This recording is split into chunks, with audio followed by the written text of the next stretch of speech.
समावेशी मिडिया तथा रेडियो समावेशीमा प्रत्यक्ष रूपमा रूपन्देहीको क्षेत्र नम्बर 2 को प्रतिनिधि सभाका प्रतिनिधितर्फका उम्मेदवार केशव थापा सूर्यवंशी यति बेला हामीसँग हुनुहुन्छ प्रत्यक्ष रूपमा। तपाईको उम्मेदवारी रूपन्देहीको क्षेत्र नम्बर 2बाट केका लागि र किन? मूल रूपमा मेरो उम्मेदवारी के को लागि किन भन्ने कुरा बुझ्नलाई म चाहिँ कार्तिक 1 गते राष्ट्रिय जनमुक्ति पार्टीले आफ्नो 29-27 बुँदे एउटा राष्ट्रिय रोड म्याप घोषणापत्रको रूपमा जारी गरेछ हैन। मूल रूपमा त्यसलाई कार्यान्वयन गर्नको लागि नै चाहिँ मेरो उम्मेदवारी हो। सँगसँगै अहिले गठबन्धन 5 दलीय गठबन्धनको समर्थन प्राप्त म साझा उम्मेदवार पनि भएको छु। त्यसमा विभिन्न दलहरूको चाहिँ प्रतिनिधित्व गर्दै त्यसमा चाहिँ आएका विषयहरू उठाइएका राष्ट्रिय मुद्दाहरूलाई सम्बोधन गराउनलाई मेरो उम्मेदवारी। जस्तो के छ अब तपाईको एजेन्डाहरू के हुन्छन्? जनताका सुख दुःखसँग मेल खाने अथवा उनीहरूको सुख दुःखलाई समाधान गर्ने माध्यमहरूलाई तपाईले के कुराबाट कमिटमेन्ट गर्न चाहनुहुन्छ? जस्तो यसमा बुझ्नको लागि सजिलो भन्दा के होला भने जस्तो 5 दलीय गठबन्धनसँग राष्ट्रिय जनमुक्ति पार्टीले रूपन्देही 2 मा र रूपन्देही जिल्लामै पनि सहकार्य गर्दै गर्दा एउटा कुरा हामीले प्रष्ट भनेका छौँ, प्राप्त उपलब्धिलाई जोगाउने र थप उपलब्धिको लागि भविष्यमा सहकार्य गर्दै जाने। मूल रूपमा यो मूल मन्त्र, राजनीतिक मूल मन्त्र चाहिँ हाम्रो कार्यदिशा छ हैन, त्यसको सेरोफेरो रहनेछ। अब अर्को कुरा चाहिँ के हो त भन्दाखेरि राष्ट्रिय रूपमा चाहिँ एउटा जुन खालको चाहिँ मार्गचित्र आवश्यक छ मुलुकलाई डोराउनको लागि, समृद्धिको लागि, स्थिरताको लागि, त्यससँग सम्बन्धित कार्य गर्नु चाहिँ मेरो चाहिँ मुख्य एजेन्डा रहनेछ। नेपालको संविधान 2072 पछाडि नेपालमा रहेका अधिकांश विभेदहरू केही समाधान भए र अझै धेरै कुरामा रिजर्भेसन पनि छ आम नागरिकहरूको तर्फबाट। तपाईको पार्टीको पनि एउटा पार्ट छँदैछ। विभिन्न भूगोल समुदायका मुद्दाहरूलाई पनि सँगसँगै लैजानुपर्ने, एउटा चाहिँ अगाडि बढाउनुपर्ने भूगोलका कुराहरू, आदिवासी जनजातिका कुराहरू छन्। यी कुराहरूलाई सम्बोधन गर्न संविधान सभामा तपाईँ जाँदै गर्दा अब यो बाटोहरूलाई समाधान गर्ने कुराहरू चाहिँ तपाईको कुराहरू के रहन्छन्? हैन, हामीले चाहिँ पहिला पनि संविधान 72 जारी हुँदा नै यसलाई चाहिँ सर्वस्वीकार्य हैन, सर्वमान्य बनाउने एउटा दस्तावेजको रूपमा, राष्ट्रिय एकताको दस्तावेजको रूपमा लानुपर्छ भन्ने कुरामा आफ्नो प्रष्ट मत राख्दै आएको अवस्था हो। त्यसले गर्दा राष्ट्रको विविधतालाई जोड्ने गरी, सङ्घीयतालाई थप सशक्त बनाएर अगाडि लाने गरी, समावेशितालाई अरू चाहिँ तपाईको चाहिँ के भन्दाखेरि अझ व्यावहारिक र चाहिँ अझ चाहिँ सुदृढ बनाउने गरेर आवश्यक चाहिँ जुन प्रक्रियाहरू छन् त्यो प्रक्रियाहरू प्रयोग गरेर चाहिँ संविधानलाई चाहिँ अझै फराकिलो, अझै स्वीकार्य बनाउने प्रक्रियामा चाहिँ हुनुपर्छ र त्यसतर्फ हाम्रो चाहिँ प्रस्ताव चाहिँ रहनेछ। जस्तो यहाँका मतदाताहरूको बुझाइमा र मतदाताहरूको आकांक्षा, जिज्ञासा र चासोहरू के छन् र के समाधान गर्नुपर्छ भन्ने उनीहरूको भनाइ छ। तपाईहरू यो अभियानमा जल्दै गर्नु हेर्नुहोस्, यो निर्वाचनमा रूपन्देहीबाट लड्दैछु क्षेत्र नम्बर 2 बाट हैन, लडे तापनि यो स्थानीय निर्वाचन त होइन। यसले चाहिँ राष्ट्रिय गन्तव्य माग्छ हैन, राष्ट्रिय गन्तव्य, राष्ट्रिय कार्यदिशालाई कता लाने भन्ने कुरामा हाम्रो प्रतिनिधिले भूमिका खेलुन् भन्ने चाहिँ त्यो आकांक्षा देखिन्छ। र मूल रूपमा खास गरेर विगत 5 वर्षदेखि 5 वर्ष अगाडिको निर्वाचन यता चाहिँ मुलुक चाहिँ गन्तव्यविहीन जुन खालको नारा थियो, राजनीतिक स्थिरता, बहुमतले चाहिँ राजनीतिक स्थिरता ल्याउँछ, त्यसले समृद्धि ल्याउँछ भन्ने कुरा थियो। त्यो चिजहरू चाहिँ सबै चाहिँ के भन्दाखेरि असफल साबित भएर गएका छन्। मूल रूपमा चाहिँ राष्ट्रिय एउटा गन्तव्यलाई ट्र्याकमा ल्याउनु हैन, सही दिशा, कार्यदिशामा चाहिँ हिँड्न चाहिँ अहिलेको एउटा चाहिँ कार्यदिशा हो भन्ने चाहिँ हामीले चाहिँ बुझेका छौँ। त्यो नाताले चाहिँ मूल रूपमा चाहिँ भन्नुपर्दा जस्तो राष्ट्रिय समृद्धि र स्थिरताको आधार के हो त भन्ने विषयमा हामी चाहिँ अगाडि चाहिँ अग्रसर हुनेछौँ। यसमा म के थप्न चाहन्छु भने जस्तो उदाहरणको लागि जस्तो राष्ट्रिय समृद्धिको कुरा छ हैन, राष्ट्रिय समृद्धि चाहिँ कहिले आउँछ त भन्दा भ्रष्टाचार सम्बन्धी चाहिँ जब चाहिँ हामी पूर्ण रूपमा असहिष्णु हुन सक्छौँ हैन, अहिलेको जस्तो नरम र सहिष्णु भएर भ्रष्टाचारको अन्त्य हुँदैन। विश्वको उदाहरणले हामीले देखाइसकेको अवस्था के छ भन्दाखेरि भ्रष्टाचारबारे राज्य चाहिँ कठोर हुन जरुरी छ। भ्रष्टाचार नियन्त्रण गरेर पुग्दैन, अन्त्यको लागि त्यस्तो खालको राजनीतिक संवैधानिक कदमको व्यवस्था हुनुपर्छ भन्ने कुरा छ। त्यो मानेमा हामीले सबभन्दा पहिला त भ्रष्टाचारलाई देशद्रोह सरको अपराध घोषित गर्नेछौँ, हाम्रो एउटा कार्यदिशा त्यो हुनेछ। अर्को समृद्धिको लागि चाहिँ तपाईँको के हुन्छ भन्दाखेरि उद्योगहरू बन्द भएका उद्योगहरूलाई खोलिनुपर्छ र चाहिँ बढीभन्दा बढी नयाँ उद्योगहरू खोलिनुपर्छ र उद्योग खोल्दाखेरि नेपालमै पाइने कच्चा पदार्थमा आधारित उद्योगहरूको विकासलाई बढी प्रोत्साहित गर्नुपर्छ भन्ने छ हैन। र नेपाल चाहिँ 67% लगभग चाहिँ जनता कृषिमा आश्रित भएको मुलुक हो, तर यो चाहिँ सबैभन्दा बढी चाहिँ कृषि उत्पादन विदेशबाट चाहिँ भित्राएर जीवन निर्वाह गर्ने मुलुकमा परिणत भइराखेको अवस्था छ। त्यसले गर्दा आगामी केही वर्षभित्र नै कृषि उत्पादनमा पूर्णतः आत्मनिर्भर मुलुक बनाउने यो मूलभूत रूपमा 3वटा कुरालाई चाहिँ टेकेर सफल भइयो, राष्ट्रिय कार्यदिशा तय गरियो भने समृद्धिको सपना पुरा हुन्छ, समृद्धिको एउटा कार्यदिशा पुरा हुन्छ र सङ्घीयता सफलतातर्फ पनि जान्छ हैन। त्यसतर्फ मेरो चाहिँ ध्यान केन्द्रित रहनेछ। जस्तो नेपालको अलिकता बढी तड्काहरू उठिरहेको विषय शिक्षा, स्वास्थ्य र रोजगारीको एउटा ग्यारेन्टीको विषय छ। तमाम युवाहरू अथवा वयस्कहरू नेपालभन्दा धेरै बाहिर छन्। हुन त अन्य मुलुकहरूमा पनि विदेश जाने प्रचलन त छँदैछ, नेपालमा अझै बढी त्यसका माध्यमबाट मुलुक चल्ने अवस्थामा छ।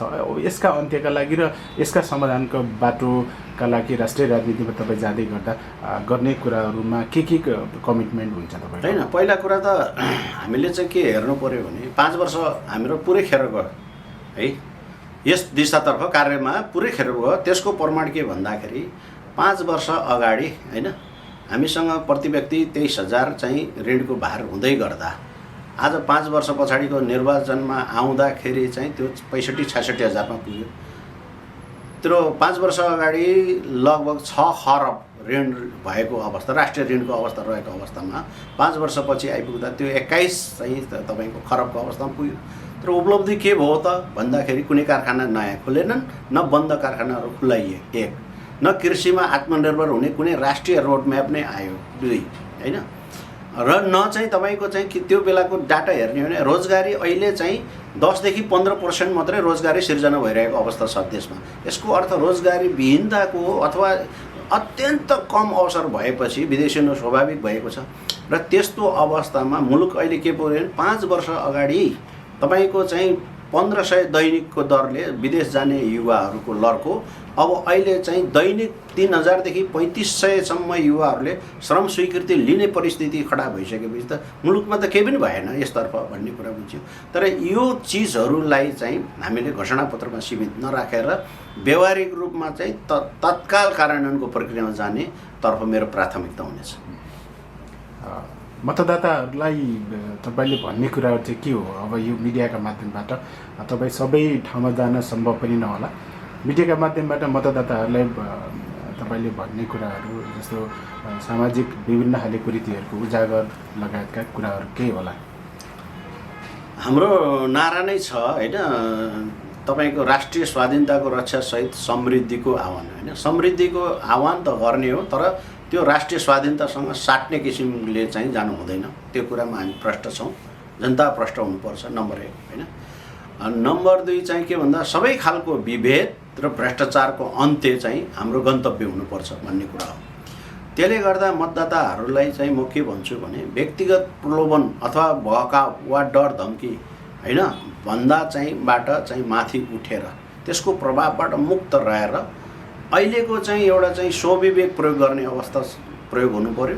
मतदानको रूपमा एकचोटि दान दिएर बिर्सने होइन कि यो मतादेश हो र हाम्रो आदेश चाहिँ पुरा नगरेको खण्डमा चाहिँ जनताले त्यसलाई खबरदारी पनि गर्न सक्नुपर्छ, गर्नेछ भन्ने किसिमको चेतना र चेत र जिम्मेवारीबद्ध जनतामा हुनु पर्यो। र मूल रूपमा हामीले स्थानीय तहमा के कति गरौँ भन्ने कुरा चाहिँ त हाम्रो मापदण्डले पुग्दैन। र अहिले चाहिँ यो चाहिँ के भन्दाखेरि निर्वाचनबाट जानेहरू मूलतः केन्द्रमा सङ्घीय निर्वाचनबाट जानेहरू चाहिँ केन्द्रमा चाहिँ व्यवस्थापिकाका सदस्य पनि हुन् र केन्द्रमा अवसर पाउँदा कार्यपालिकाका सदस्य पनि हुन्। त्यस्तो अवस्थामा कार्यपालिकाको जिम्मेवारी लिने ठाउँमा वा व्यवस्थापिकाको जिम्मेवारी लिएर मुलुकलाई एउटा गन्तव्य तय गर्ने त्यस्तो चाहिँ महत्त्वपूर्ण संवेदनशील थलोमा चाहिँ तपाईँले ज्यादै नै विवेक प्रयोग गरेर व्यक्तिलाई चाहिँ पठाउनु पर्ने हुन्छ। होइन।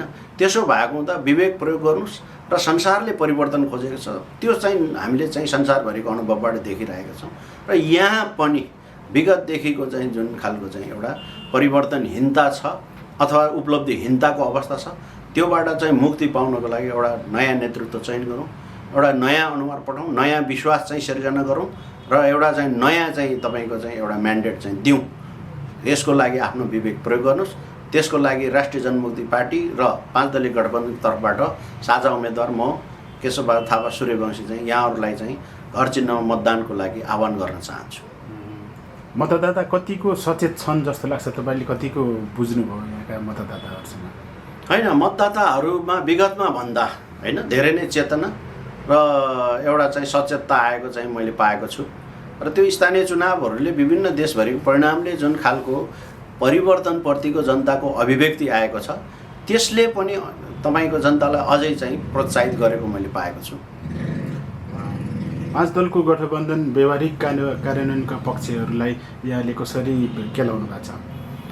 त्यो एउटा चाहिँ एउटा खास परिस्थितिमा खास हाम्रो एउटा चाहिँ सहकार्यको परिस्थिति बनेको छ होइन र त्यसमा हामीले 12 गते होइन तपाईँको पत्रकार सम्मेलन गरेर हाम्रो सहकार्यको कारण र चाहिँ परिस्थितिबारे घोषणा गरेपछि हाम्रो संयन्त्र बनिसकेको छ र एउटा चाहिँ के भन्दाखेरि साझेदारीमा सहकार्यमा चाहिँ अगाडि बढ्ने किसिमको एउटा संरचना अनुसार भइरहेको हुँदा व्यवहारिक रूपमा हामी चाहिँ लगभग चाहिँ सेटलमेन्ट गरिसकेको अवस्था चाहिँ छ। अब तपाईँको अभियान के छन्? अब मङ्सिर 4 आउन धेरै समय पनि छैन, त्यो भित्र तपाईँले गर्ने कामहरू सेड्युलहरू के छन्? कहाँ के गर्दै हुन्छ? होइन, जनतासँग जोडिने नै हो, बढीभन्दा बढी अन्तर्क्रिया गर्ने हो होइन, आफ्नो विचार राख्न मुद्दा चाहिँ राख्ने हो।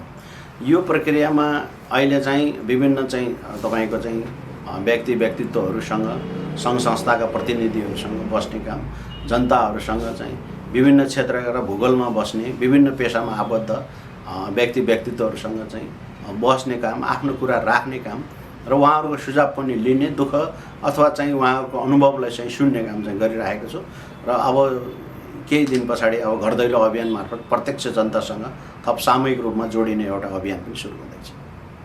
जस्तो नेपालको संविधानले परिकल्पना गरेको समावेशी सिद्धान्त जुन लामो समयको सङ्घर्ष पछाडिको एउटा कानुनमा पनि व्यवस्थापन भएको कुराहरू छ, तर विभिन्न दलहरूमा चाहिँ आदिवासी जनजातिहरूको प्रतिनिधित्व चाहिँ निकै कम छ र यस सन्दर्भमा चाहिँ तपाईँको भने के हुनसक्छ? समावेशिताको हेर्नुहोस्, यो सिद्धान्तको प्रतिपादक हामीले चाहिँ त्यो समानुपातिक ढाँचाबाट होइन समावेशी गरेर लाने भनेर नै आजभन्दा चाहिँ तपाईँको 32 वर्ष अगाडि नै उद्घोष गरेको पार्टी हो र त्यसको एउटा कडीको रूपमा सङ्घीयता पनि र चाहिँ समानुपातिक प्रतिनिधित्वको सिद्धान्तलाई हामीले अगाडि सारेको अवस्था हो। यो सिद्धान्तले देशलाई चाहिँ जोड्छ, नेपाल एकीकरणको आधुनिक युगमा प्रवेश गराउँछ भन्ने कुरामा हिजोदेखि हामी विश्वास थियौँ र बिस्तारै चाहिँ क्रमशः होइन त्यो चाहिँ अपेक्षित रूपमा अगाडि जान नसके तापनि त्यो चाहिँ केही न केही रूपमा सन्तोष गर्ने हदसम्म अगाडि बढिरहेको अवस्था छ र यसलाई अझ अगाडि चाहिँ अझ सशक्त लानुपर्छ भन्ने हामीहरूमा छौँ। तर यो कल्चरबाट नहुर्केका पार्टीहरूलाई यो प्रक्रियामा आउन अप्ठ्यारो परेको हुनसक्छ, त्यो कारणले केही ढिलो चाहिँ लाग्न सक्छ ती पार्टीहरूको लागि। जस्तो अहिले प्रतिनिधित्व गर्ने सङ्ख्या त निकै कम छन्, यसबाट खोजेको जुन खालको संविधानले परिकल्पना गरेको चिजलाई साकार बनाउन सक्छ त? होइन, त्यो कुरा चाहिँ एउटा गणितमा मात्रै हेर्नु हुँदैन, कुन ढङ्गले उठाइयो होइन भन्ने कुरा हो। तपाईँले चाहिँ एउटा सत्ता भोगको लागि मात्रै अथवा कुनै ठाउँमा जानको लागि मात्रै समावेशिताको भर्याङ चढेको हो नि त केही पनि उपलब्धि हुँदैन होइन। समावेशिताको एउटा माध्यमबाट पुगेर प्रतिनिधित्व गर्नुभयो, त्यो आवाज बुलन्द गर्नुभयो वा त्यो आवश्यकतामाथि चाहिँ राष्ट्रिय रूपमा संसदलाई सहमत गराउनुभयो, कार्यकारीहरूलाई सहमत गराउन सक्नुभयो भने चाहिँ परिवर्तन सम्भव छ। त्यो सङ्ख्याले मात्रै निर्धारण गर्दैन, यद्यपि चाहिँ समानुपातिक ढङ्गले समावेशिता हुनुपर्छ भन्ने कुरामा हामी प्रष्ट छौँ। मतदाताहरूको मनोविज्ञानलाई कतिको बुझ्नु भएको छ तपाईँले? अहिले जस्तो चुनावमा यो तपाईँको पहिलोपटक प्रत्यक्ष रूपमा तपाईँ अब अलिकता फरक ढङ्गले सबैको साथ र सहयोग र समर्थनमा अगाडि बढ्दै हुन्छ, ठ्याक्कै 1, 2, 3 भन्दाखेरि मतदाताले भन्ने कुराहरू तपाईँलाई यो गरिदिनु त्यो गरिदिनु भन्ने कुराहरू चाहिँ के छन्? होइन, मतदाताहरूले चाहिँ त्यस्तो व्यक्तिगत समस्या सुनाउनु भएको छैन होइन। निर्वाचनप्रति उत्साही र आशावादी हुनुहुन्छ, त्यो मलाई सकारात्मक लागेको छ नम्बर 1 होइन।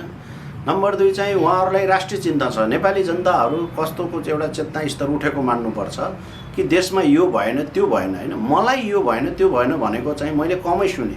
देशमा यो भएन त्यो भएन होइन। हाम्रो जस्तो उदाहरणलाई देशमा रोजगारीको परिस्थिति सिर्जना भएन होइन। मुलुकलाई चाहिँ तपाईँको एउटा स्वाधीन ढङ्गले स्वतन्त्र ढङ्गले एउटा जुन मुलुकको चाहिँ एउटा गरिमा हुन्छ त्यो ढङ्गले चाहिँ लाने काम भएन।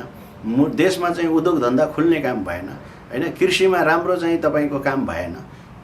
यस्ता कुराहरू राष्ट्रिय चिन्तनले ओतप्रोत र भ्रष्टाचार बढ्यो होइन। त्यसलाई अन्त्य गर्ने काम केही भइरहेको छैन। यस्ता कुराहरू चासो र चिन्ता राखेको हुँदा जनताको चासो र चिन्ता चेतलाई राष्ट्रिय जनमुक्ति पार्टीले कतै न कतैबाट त सम्बोधन गरिराखेको रहेछ। हामी पनि एकदम चाहिँ निकट रहेछौँ वैचारिक रूपमा, अनुभूतिको विषयमा सन्दर्भमा पनि भन्ने हामीलाई महसुस भएको छ अहिले भेटको क्रम। हामी कार्यक्रमको लगभग अन्तिम चरणमा छौँ। राष्ट्रको एउटा समृद्धिको बाटो सोचेको जस्तो अगाडि बढ्न नसक्नुको पछाडि के कारणहरू भेट्नुहुन्छ तपाईँ? राष्ट्रिय राजनीतिमा लामो समयदेखि काम गरिरहनु भएको छ।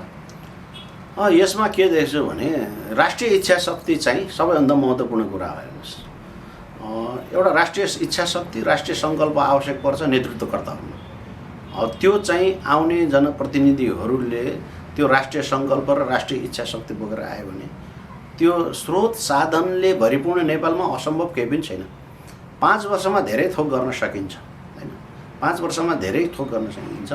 त्यसले गर्दाखेरि चाहे चाहिँ भ्रष्टाचारको अन्त्यको विषयमा होस्, औद्योगिकरण गर्ने विषयमा होस्, कृषिलाई आत्मनिर्भर गर्ने क्रममा होस्, वा संसारको महत्त्वपूर्ण र आकर्षक गन्तव्य पर्यटकीय गन्तव्यको रूपमा देशलाई चिनाउने विषयमा होस् होइन, हामीले धेरै गर्न सक्छौँ। तर त्यो सङ्कल्प शक्ति र चाहिँ त्यो जिम्मेवारी बोध होइन र एउटा चाहिँ राष्ट्रिय जिम्मेवारी बोध लिएर त्यसलाई व्यवहारमा उतार्छु भन्ने प्रतिबद्धता चाहिँ हुनु पर्यो।